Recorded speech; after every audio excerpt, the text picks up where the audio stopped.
ఏదో వ్యాపకం ఉంటే అంటే మనం బాగుంటాము, మనతో పాటు పిల్లలు బాగుంటారు, మన హస్బెండ్ బాగుంటారు. అంటే మనకి వ్యాపకం లేదనుకోండి, కొంచెం డిప్రెషన్‌లో ఉండి మనం ఏదైనా ఇబ్బంది పెడితే పాపం అందరూ డిస్టర్బ్ అయిపోతారు కదా! అవును. అందుకని మనకంటూ ఏదైనా ఒక మంచి ఫ్రెండ్ అనో ఏదో సంథింగ్ వాళ్ళకి ఇష్టమైన దాంట్లో వాళ్ళు ఉంటే బాగుంటుంది. ఇప్పుడు చాలా మంది చేస్తున్నారులేండి. ఇప్పుడంతా ఆన్‌లైన్ వచ్చింది కాబట్టి ఇళ్లల్లో 80 ఇయర్స్ బామ్మలు కూడా వస్తున్నారు, చక్కగా చేస్తున్నారు. పచ్చళ్ళు పెడుతున్నారు, లేకపోతే గనక పిండి వంటలు వండుతున్నారు.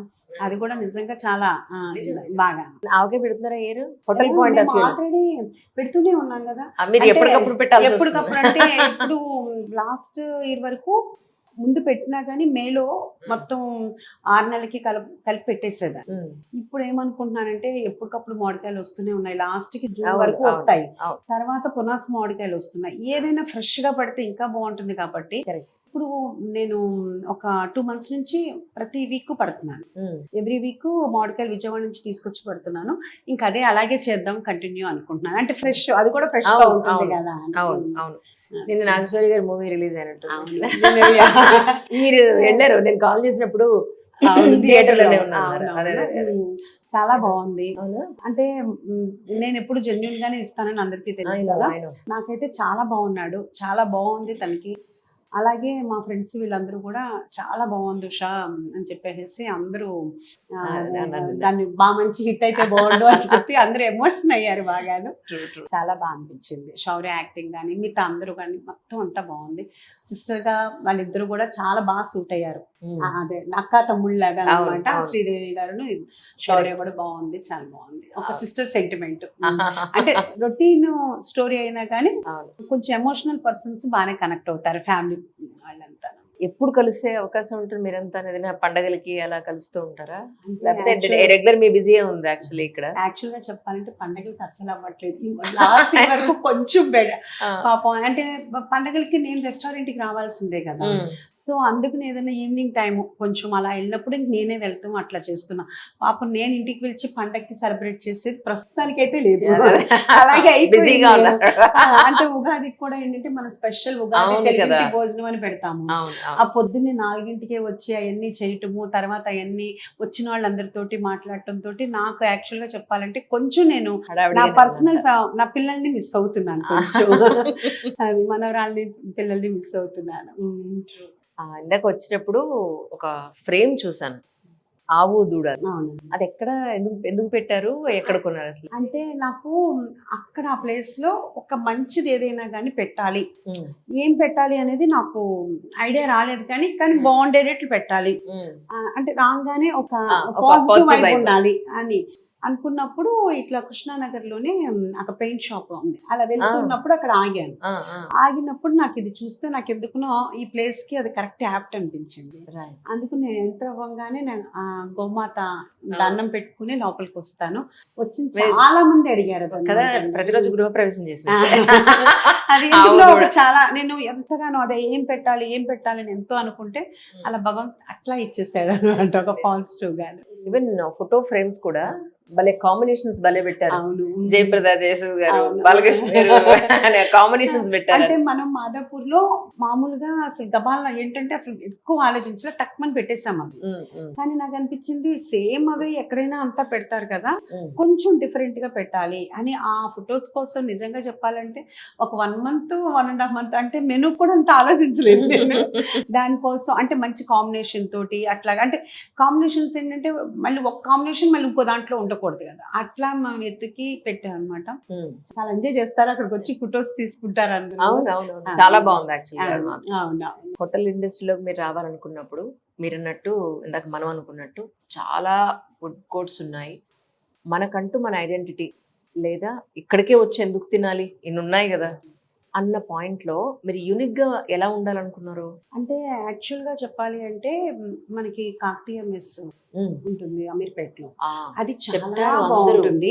అలాగే హర్ష మెస్ అని ఉంటుంది. ఆ రెండు చాలా ఫేమస్. ఒక మంచి ఫుడ్ పెడతారు. అది కమర్షియల్ గా అనేది ఆలోచించడం.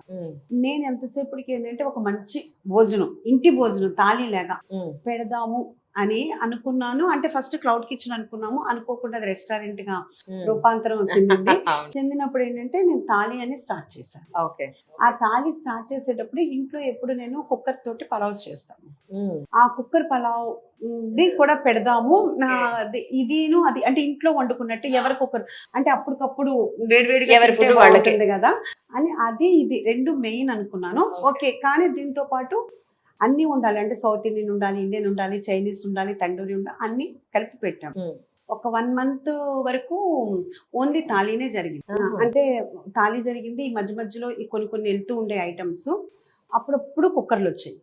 అసలు ఇదైతే మాత్రం ఇప్పటికీ అనుకుంటుంటాము. ఎప్పుడన్నా ఒకసారి కుక్కర్ ఆన్లైన్ ఆర్డర్ వచ్చేది. అసలు ఆన్లైన్ ఆర్డర్ మోగంగానే అసలు అందరం ఏంటంటే ఒక ఎలర్ట్ అనమాట. అబ్బో వచ్చింది వచ్చింది.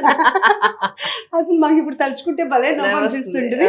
అసలు ఆన్లైన్ ఇలా మోగంగానే వచ్చింది వచ్చింది అంటే కుక్కర్ వచ్చిన నేను కుక్కర్ది నేను చేస్తుంటే మా చెఫ్స్ అందరూ నా చుట్టూతో నిలబడేవాళ్ళు. అంటే ఒక రకంగా ఏంటంటే అమ్మ వంట చేస్తుంటే పిల్లలందరూ చుట్టుముగి చేసినట్టు అట్లా ఉండేవా. అది ఇచ్చి పంపించేవాళ్ళు. అట్లా ఏదో తర్వాత అంతా ఖాళీగా కూర్చునేవాళ్ళు మా చెఫ్స్ కూడా. ఏంటంటే అప్పుడు అంటే ఒక రోజు వచ్చేటప్పటికి మాకు ఒక 40,000-50,000 అంటే చాలా ఎక్కువ. ఓకే. మార్నింగ్ అసలు పాపం చెఫ్స్ అందరూ ఇంతమంది స్టాఫ్ ఉండేవాళ్ళం. అయితే అందరూ డల్గా కూర్చునేవాళ్ళు. ఏం చేయాలో అర్థమయ్యేది కాదు. ఇంకా కూర్చుని ముచ్చట్లాడుకోవటం ఇదే జరిగేది. ఆ తర్వాత అనుకోకుండా ఏదో సినిమాల్లో చూపించినట్టు ఒక్కసారిగా ఈ మన తమిళ వాళ్ళు మనకి సినిమా నుంచి తెలుసు కదా, వాళ్ళు ఒకసారి వీడియో తీసుకుంటామని చెప్పి వచ్చారు. వచ్చినప్పుడు దాంట్లో కుక్కర్ పలావ్ను మిగతా ఐటమ్స్ కూడా చేసాము. ఇంకా కుక్కర్ పలావ్ November 10th ఆ టైం అనుకుంటా. మేము September 23rd స్టార్ట్ చేసాము. ఇంకా అక్టోబర్ లేదు, నవంబర్ కూడా శాలరీలు ఇంటి నుంచే తీసుకొచ్చి ఇచ్చాను. అక్టోబర్ కానీ నవంబర్ కానీ నేను అనుకున్నా దేవుడి దగ్గర అయితే మాత్రం అనుకున్నా నేను మళ్ళీ డిసెంబర్ లో శాలరీస్ ఇచ్చేటప్పుడు నేను ఇంట్లోంచి తీసుకురాకూడదు అని అనుకున్నా.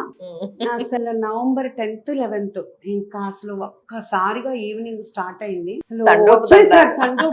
అసలు నాకు అన్ని కుక్కర్లు లేవు. లేదు అది కాదు అసలు చూడండి, నేను పరిచయం ఉండి కూడా ఒక్క ప్రమోషన్ కూడా అడగలేదు పక్కన పెట్టుకొని. అంటే నిజంగా నేను ఇప్పటికీ ఎవరిని ప్రమోషన్ అడగలేదు. తెలుసు. అయితే అసలు అది సినిమాలో చూపించినట్టే కరెక్ట్ గా ఒక కరెక్ట్ కిచెన్ సూపర్వైజర్ లేరు. నాకు డైనింగ్ లో ఒక్క 4 ఉన్నారు స్టాఫ్. పక్కన కుక్కర్లు ఎవరికి నేను ఇవ్వలేదు, ఎవరికి ట్రైనింగ్ ఇవ్వలేదు. అసలు ఎలా అంటే నిజంగా భగవంతుడే అట్లా నిజంగా చేసినట్టే. ఎలా చేసామో మా వాళ్ళు ఎలా చేశారు, నేను ఎలా చేశాను. అసలు 1 hour 1.5 hour 2 hours రోడ్ అంతా నిండుకు మీరు వచ్చారు కదా అక్కడికి. రోడ్డు బయట వరకు జనాలు. అసలు వెయిటింగ్. అసలు ఇవాళ 4 పొయ్యిలు స్టవ్ కొని మళ్ళీ రేపు 4 పొయ్యిలు, రోజు అట్లా ఒక 5 పొయ్యిలు అనమాట. ఒక్కసారి 20 కుక్కర్లు పెట్టినా అవ్వలేదు. ఎంత అంటే తర్వాత ఒక 1 month కి సెట్ అయ్యాం అనమాట. అదే చెప్పాను, కొంచెం మేము అనుకోలేదు ఇంత హ్యూజ్ రెస్పాన్స్ వస్తుందని. ఇంకా అలా భగవంతుడి దయ వల్లనే అంత బాగా సక్సెస్ అయింది. ఇంకా అదంతా క్రెడిట్ అంతా భూవారా స్వామికి. That's really very nice. అదే అనిపిస్తూ ఉంటుంది, ఈ రోజున్న సిచ్యువేషన్ రేపటికి ఉండదు, చాలా ఓపిక కావాలి అని చెప్పని. ఇంత లైఫ్ చూసారు కదా ఉష గారు. 2 పిల్లలు, ఫిల్మ్ ఇండస్ట్రీ, హోటల్ ఇండస్ట్రీ, ఇప్పుడు ఇంకా ఏవో బిజినెస్ కూడా పెడతానంటున్నారు. What is life as a woman అంటే ఏం చెప్తారు? చాలా పెద్ద క్వశ్చన్ అడిగారు. ఆన్సర్ అంటే ఇంకా మనం ఒకటి అనుకుంటాం, దేవుడు ఒకటి ఇస్తాడు. సో మనం అనుకున్న దాంట్లో మనం వెళ్తూ ఉంటే మళ్ళీ దేవుడు ఏదన్నా మన పక్కకు చూపిస్తే 1-2 సార్లు ఆలోచించుకుని చేయటం అనేది. నేను ఇప్పుడు దాకా యాక్చువల్గా చెప్పాలి అంటే ఇప్పుడు దాకా నా లైఫ్లో నేను తిరిగి చూసుకుంటే నేనేమి ఆలోచించకుండా గబగబా చేసేసాను. అవునా? అన్నీ కూడా ఇమ్మీడియట్ ఇన్స్టెంట్ డెసిషన్స్ ఏదైనా కానీ. నేనైతే ఇప్పుడు నా అనుభవంతో నేనేం చెప్తాను అంటే అవన్నీ నాకు రాంగ్ అయినాయి నేనేమనను, కానీ ఏదైనా 1-2 సార్లు ఆలోచించుకుంటే బాగుంటుంది. ఇది ఇలా అయితే ఎట్లాగా, ఇది ఇలా అయితే ఎట్లాగా అనేది బాగుంటుంది అని నాకు అనిపిస్తుంది. రెస్టారెంట్ పెట్టేటప్పుడు కూడా నేను అంత లోపల పెడుతున్నాను కదా, ఎవరు వస్తారా రారా అనుకుని నేను మా హస్బెండ్కి కూడా చెప్పా, నాకు ఒక 6 months టైం ఇవ్వండి, 6 monthsలో నేను సక్సెస్ అవ్వకపోతే నేను తీసేస్తాను. 6 months మాత్రం మళ్ళీ అవలేదేంటి ఇవన్నీ మాత్రం నన్ను అడగద్దు, నన్ను డిస్కరేజ్ అయితే చెయ్యొద్దని చెప్పాను. ఓకే చెప్పినా మామూలే ఉంటది కదా, అంటూనే ఉన్నారు అదేంటి ఎవరు రావట్లేదు అంటే నేను ఎక్కడ ప్రమోషన్ చేశాను, అసలు ఈ లోపల ఉందని ఎవరికి తెలుస్తుంది. నేనైతే కాన్ఫిడెంట్ గా ఉన్నాను.